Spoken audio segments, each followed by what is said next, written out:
L'olive, un fruit modeste mais essentiel, très utilisé au Maroc depuis les civilisations antiques, il y a plus de 5000 ans. Ce fruit a vu l'évolution du pays, connu ses peuples et ses dynasties. Au fil du temps, l'olive a pris une place centrale dans la gastronomie, comme son utilisation dans les pains ou en huile pour aromatiser les plats, les cosmétiques, comme pour les shampoings ou crèmes de corps, et aussi dans la médecine, l'huile d'olive étant utilisée pour hydrater la peau ou comme complément alimentaire. Mais aussi dans la conscience spirituelle collective, souvent utilisée comme métaphore dans les contes et légendes. Elle incarne la force tranquille et la bienfaisance. Et de ces légendes, il y en a une que mon grand-père me racontait lors de nos voyages annuels dans la ville de Fès.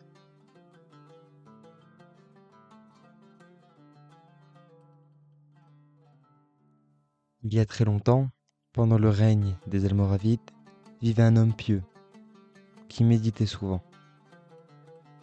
Les habitants l'appelaient simplement le fakir. Il passait ses journées à enseigner quelques versets du Coran aux enfants, à conseiller les passants et à prier pour les pauvres.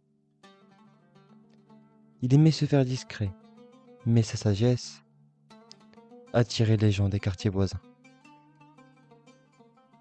Un jour, sentant sa femme proche, le fakir se leva.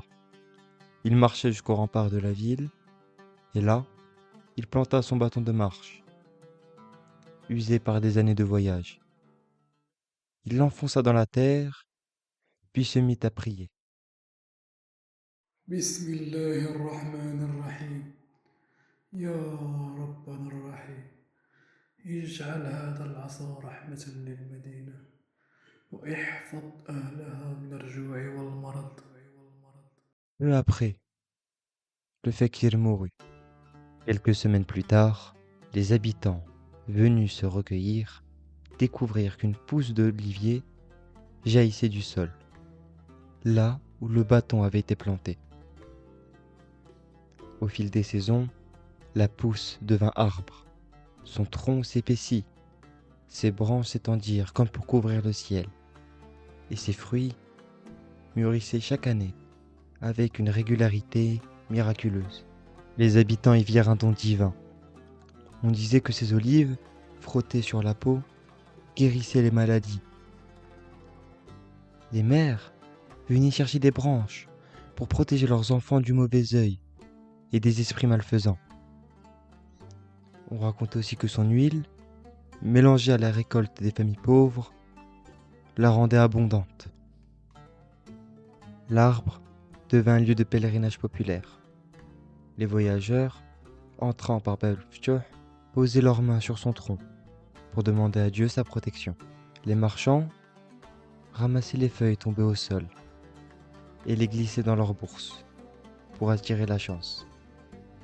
Mais avec le temps, l'olivier finit par disparaître. On ne sait pas vraiment si c'est dû à la transformation de la ville ou à la vieillesse de l'arbre.